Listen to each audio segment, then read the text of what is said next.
আসসালামু আলাইকুম everyone, welcome back to my channel. আশা করি আপনারা সবাই ভালো আছেন।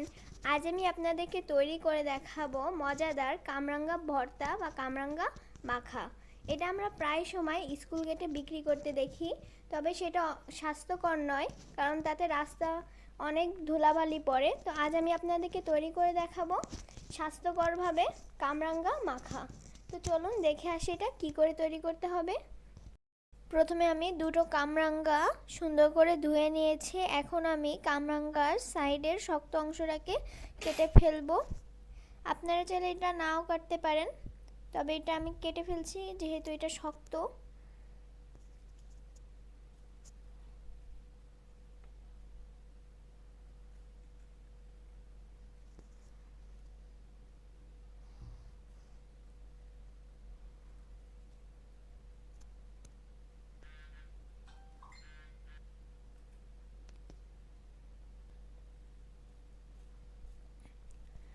আমাদের দুটো কামরাঙ্গারই সাইডটা কাটা হয়ে গেছে। এখন আমি এটাকে পিস পিস করে কেটে নিচ্ছি। এটা খুব পাতলাও না বা খুব মোটা করেও আমরা এটাকে কেটে নিব না, এটা আমরা মিডিয়াম সাইজ করে কেটে নিব। দেখুন আমি এটাকে কিভাবে কেটে নিয়েছি। এভাবেই আমি দুটো কামরাঙ্গা কেটে নিব।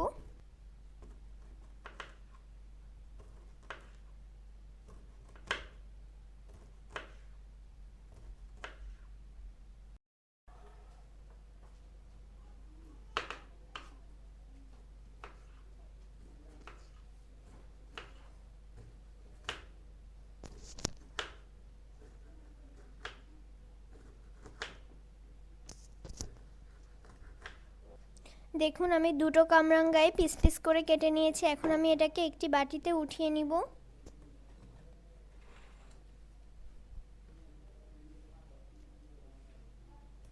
এর মধ্যে দিয়ে দিচ্ছি বিট লবণ, দিয়ে দিচ্ছি কালো গোলমরিচ গুঁড়া, দিয়ে দিচ্ছি কিছুটা ধনেপাতা, দিয়ে দিচ্ছি কিছুটা সরিষা বাটা।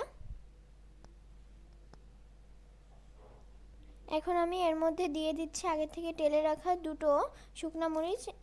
ভেজিটেবল কাটার দিয়ে আমি এটাকে কেটে দিচ্ছি।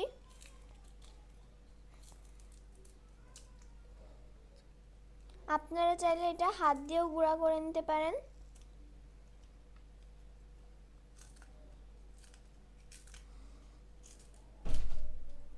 এই উপকরণগুলোর নির্দিষ্ট কোনো মাপ নেই, আপনাদের স্বাদ মতো যতটা লাগে নিয়ে নেবেন।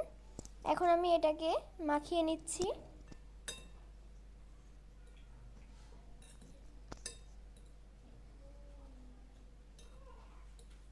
আমাদের কামরাঙ্গা মাখাটি হয়ে গেছে। দেখলেনই কত সহজে আমরা তৈরি করে ফেললাম কামরাঙ্গা মাখা বা কামরাঙ্গা ভর্তা। এটা আপনারা অবসর সময় মাখিয়ে খেতে পারেন, ভালো লাগবে। তো আমাদের এই রেসিপিটি এই পর্যন্ত। কি ভালো লাগলে লাইক, কমেন্ট, শেয়ার এবং সাবস্ক্রাইব করে আমার পাশে থাকুন। সবাইকে ধন্যবাদ জানিয়ে আমার রেসিপিটি আমি এখানেই শেষ করছি। আল্লাহ হাফিজ।